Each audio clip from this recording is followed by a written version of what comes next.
It's recap time. 3, 2.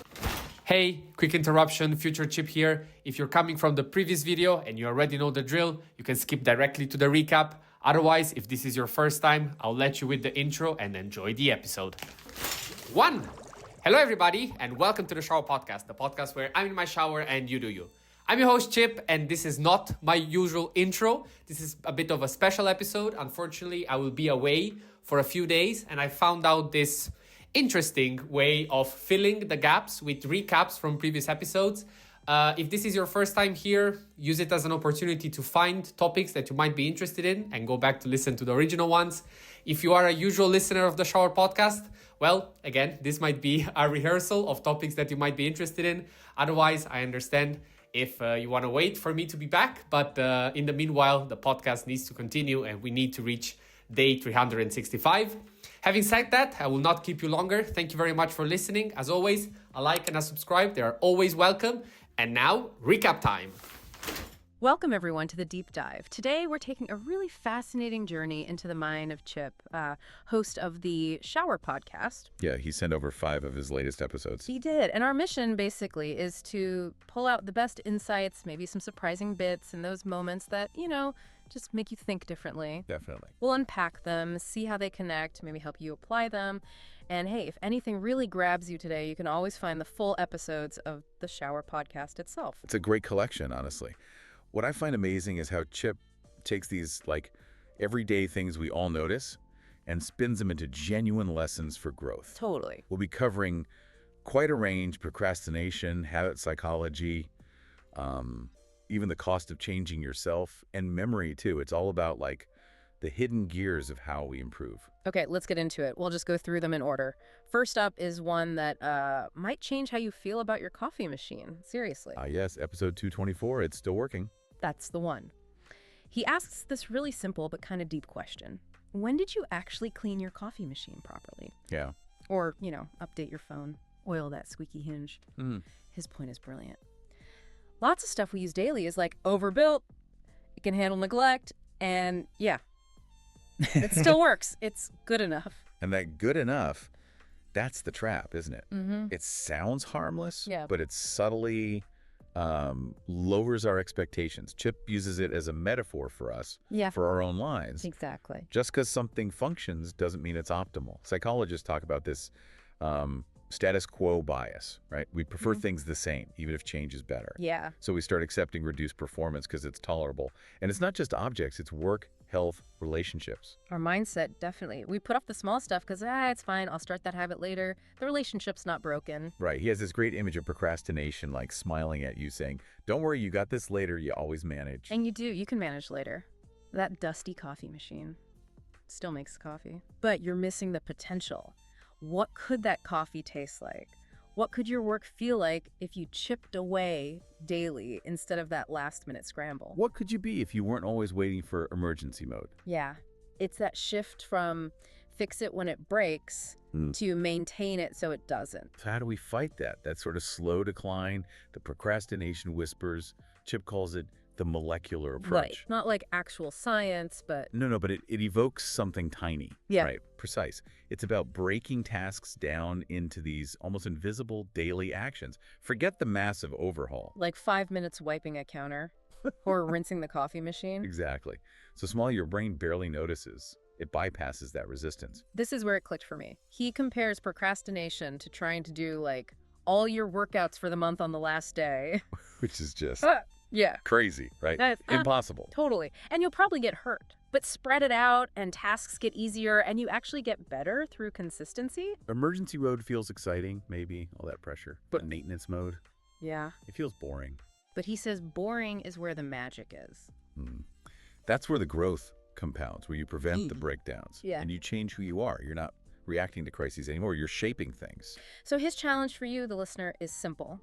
Pick one thing you've let slide because it still works. An object, a habit, whatever. And spend just 5 minutes on it today. It's not about a big announcement. It's a quiet decision. Yeah. But powerful. Yeah, really powerful. And that idea, the small, consistent actions, even when they feel a bit boring, that leads right into the next one. Because sometimes, even when you do show up, it just feels kind of flat. Episode 225. Was yesterday better? We've Yeah. all been there. Oh, absolutely. You finally do the big thing, gym, deep work, study session, and you feel incredible. That buzz. That lift, yeah. Then the next day, nothing. It's just flat, disappointing. And your brain pipes up, see, not working, doesn't last. Like you've been deflated. And the key thing, Chip points out, is that this dip, it's totally normal. Understanding why it happens is like having a secret weapon. Oh. He talks about two kinds of gratification. There's the immediate one that dopamine hit, the pride, especially if you push through resistance. Gotcha. And then there's the long-term kind. That's more subtle, a sustained state you get into after weeks of showing up. Better energy, less friction, feeling stronger. Right. The trap is expecting that day one high every day. Yeah. When it vanishes, that's when you feel like you've failed. He gets into the brain science a bit too, right? Yeah. Our reward system, dopamine pathways, they love novelty. Surprise. Okay. So first time doing something hard after a break, brain party. Because it didn't fully predict the reward. It's like, whoa, better than expected. Makes sense. Next day, brain knows what's coming. Surprise gone. Dopamine chills out. But that calm isn't failure. It's your system normalizing it, getting used to it. So if today feels flatter, it's actually a good sign. Like my brain adapted. Exactly. Congratulate yourself. Your brain just leveled up. Huh. Okay, so if the high fades, how do you stay motivated? That's the million-dollar question. Well, Chip says we often mix up wanting and liking. And we have this human forecasting bug. We think good feelings will last way longer than they do. Guilty. Ace a test. Feel great. 24 hours later, back to normal. Right. So the fix isn't chasing a bigger high. It's changing what you measure. Okay, so what does that actually look like? What should we measure instead of the spikes? He says measure state, Mm-hmm. ask different questions like, Mhm. am I generally a bit calmer now? Do I start things Mhm. faster? Is there less mental drag, less resistance to just beginning? Okay. Am I becoming the kind of person who just does this instead of someone always trying to? It's a huge reframe, away from immediate buzz towards subtle internal shifts. That's real progress. That makes sense. It's about the underlying change, not the daily fireworks. Yeah, and he makes that funny point about IKEA furniture, right? You build it yourself, put in the effort, and suddenly that wobbly bookshelf is your precious child. Huh. True. Effort creates value, personal meaning. So his advice is super practical. Just label the dip. When you feel flat, just say, okay, that's the day after dip. Naming it takes away its power. Like acknowledging the weather instead of fighting it, just grab a jacket. Exactly. Yeah. And then his 4 steps. Start tiny 5 minutes counts. Showing up is the win, not suffering. Log the win, even just a line in a notebook. Proof beats mood. Don't be surprised by the dip. Expect it, accept it, and then just run it back. Aim for streaks. Because most people quit right there. In the dip, they think it means failure. Right, they reset constantly. But if you push through, that initial buzz doesn't matter compared to the better baseline you're building. Think of the day one hype like a welcome drink.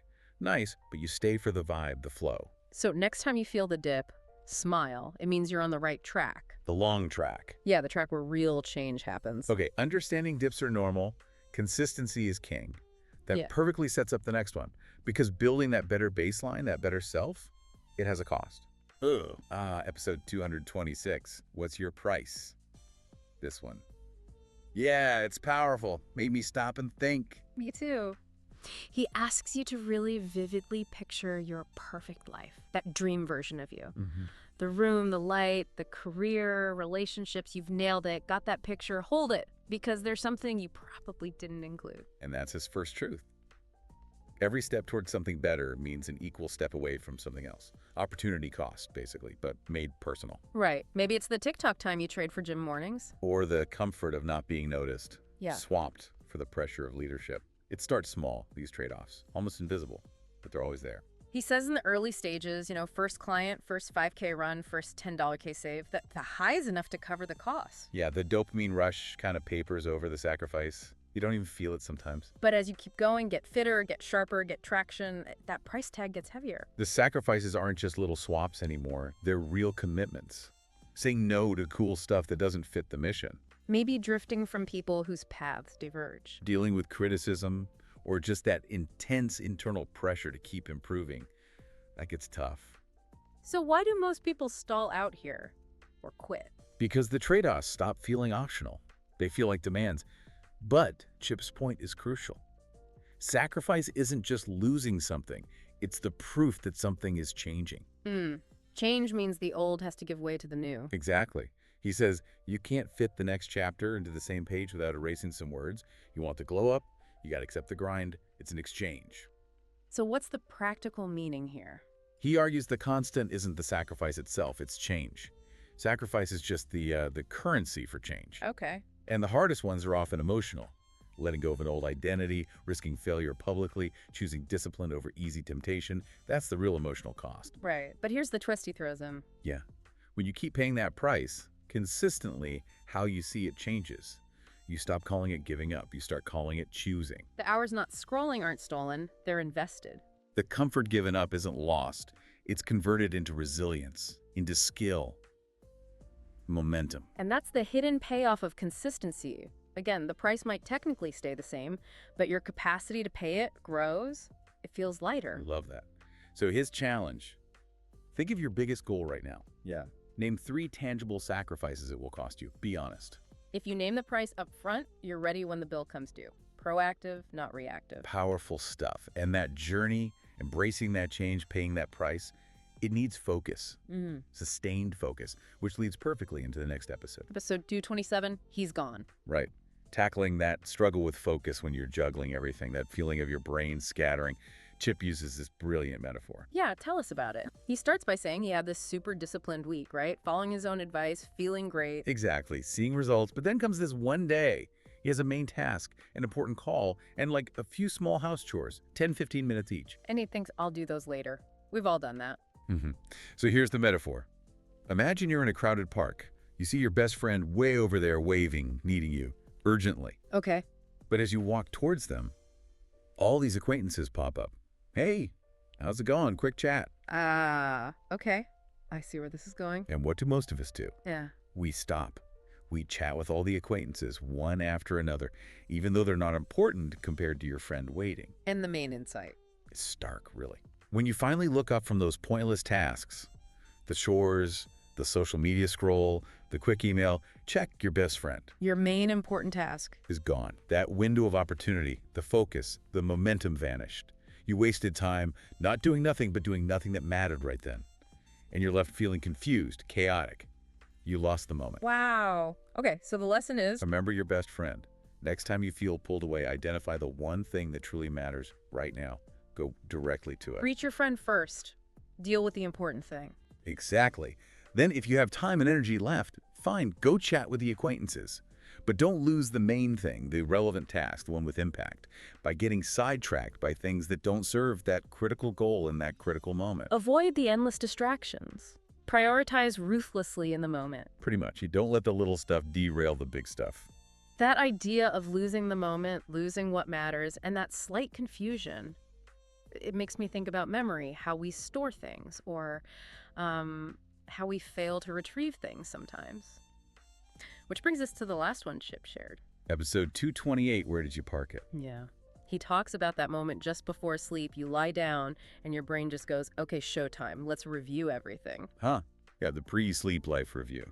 He found himself remembering these super vivid details. His first apartment in Rome, the smell of a new building, school trips, exam nerves, memories packed with joy, fear, anxiety. And what's fascinating is, yeah, falling asleep is universal, but that internal experience is so unique to us, often shaped by the day we just had. Yeah. Chip realized these vivid memories, full of emotion, were basically just parked in a very specific place of our head, like a quiet archive, gathering dust. They were totally present in his mind, but he never consciously accessed them until that quiet moment before sleep. It's like our brain uses that downtime to process stuff we haven't dealt with. Hidden in plain sight, almost, waiting for the quiet. So what's the takeaway? What does this mean for us? Well, he realized these memories, these feelings were there all along, just dormant until his conscious mind relaxed. You okay? So he challenges you, the listener, to try this tonight. When you go to sleep, don't just let thoughts drift. Deliberately think, when did I last feel this specific way? Joy, fear, anxiety, while trying to fall asleep. Why though? Why dig that up? Chip thinks taking accountability for that, like consciously engaging with those parked memories, offers really valuable lessons. Well, so. How you handled past sleep challenges, how you got through them, or even just endured them. It shows your strength, your capacity. It's this hidden archives of your own progress, your resilience, the person you've become. An untapped record of your own fortitude. Exactly. And the fact that it's such a common experience, yet we rarely talk about it like this, he found that mind-blowing. It's a personal source of reflection on your own strength. Wow. Okay, what a trip through Chip's thinking. From it's still working and those tiny molecular actions, To embracing the day after dip and measuring state, not just spikes. then facing the real price of our dreams, turning sacrifice into choosing. Remembering our best friend task amidst all the distracting acquaintances. And finally, exploring that quiet archive in our pre-sleep minds. He really does make you see daily life differently, finding big lessons in small moments. It's a brilliant reminder, isn't it, that real growth comes from these consistent small observations and reflections. His skill is connecting the everyday to something profound. It shows you don't need grand gestures, just paying better attention, inside and out. Well, we really hope this deep dive into Chip's shower podcast episodes gave you a lot to think about, maybe inspired some new molecular actions of your own. Or maybe just a new way to look at that moment before you drift off tonight. Thank you so much for joining us. Yeah, thanks everyone. See you tomorrow.